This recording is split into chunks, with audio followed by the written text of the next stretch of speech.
She ruled for 16 years. She was called the Crisis Chancellor, and Mutti, the mother of the nation, steady in storms. But what if the truth is more uncomfortable? What if the real legacy of Angela Merkel isn't stability? It's stagnation, strategic dependency, and a nation asleep at the wheel. What if Angela Merkel wasn't Germany's savior, but the architect of its long, quiet unraveling?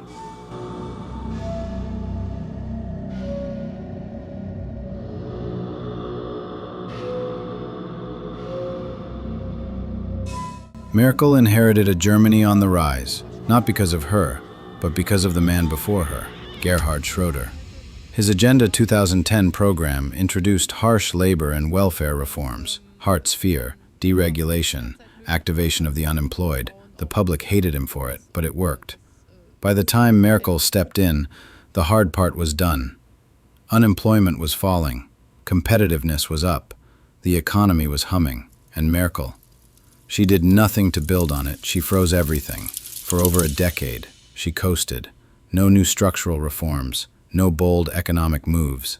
She lived off the political capital someone else spent, and eventually the bill came due.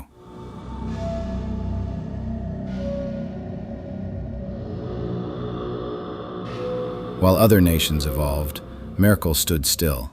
No digitalization strategy, no education reform, no investment in innovation. Under her, Germany's broadband rollout was slower than Romania's. Startups were suffocated under bureaucracy. Public infrastructure aged in silence. She ran Germany like a caretaker, not a leader. Stability became an excuse for stagnation. She sedated a whole generation into thinking that doing nothing wrong is the same as doing something right. Then came 2015.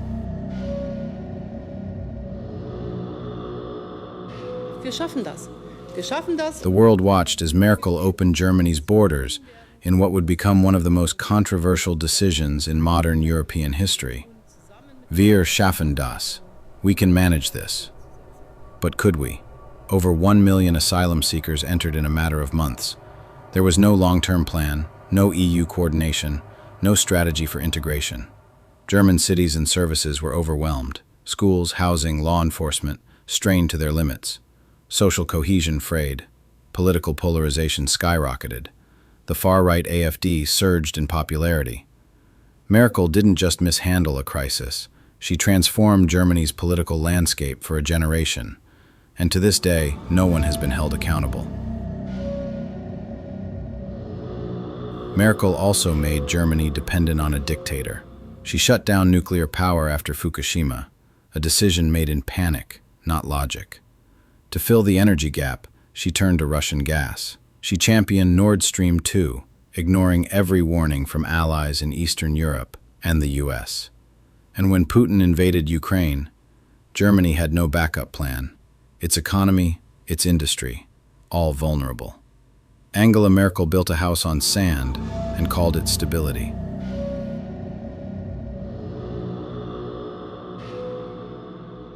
Angela Merkel may have looked like the steady hand in uncertain times, but what she left behind is a country unprepared, overburdened, and strategically weakened.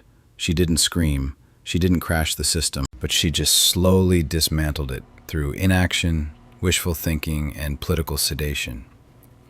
Economic drift, social division, strategic dependency. Was Merkel the worst thing that ever happened to Germany? Not because of what she did loudly, but because of everything she quietly refused to face. Comment below, was Merkel a stabilizer or a slow-motion disaster?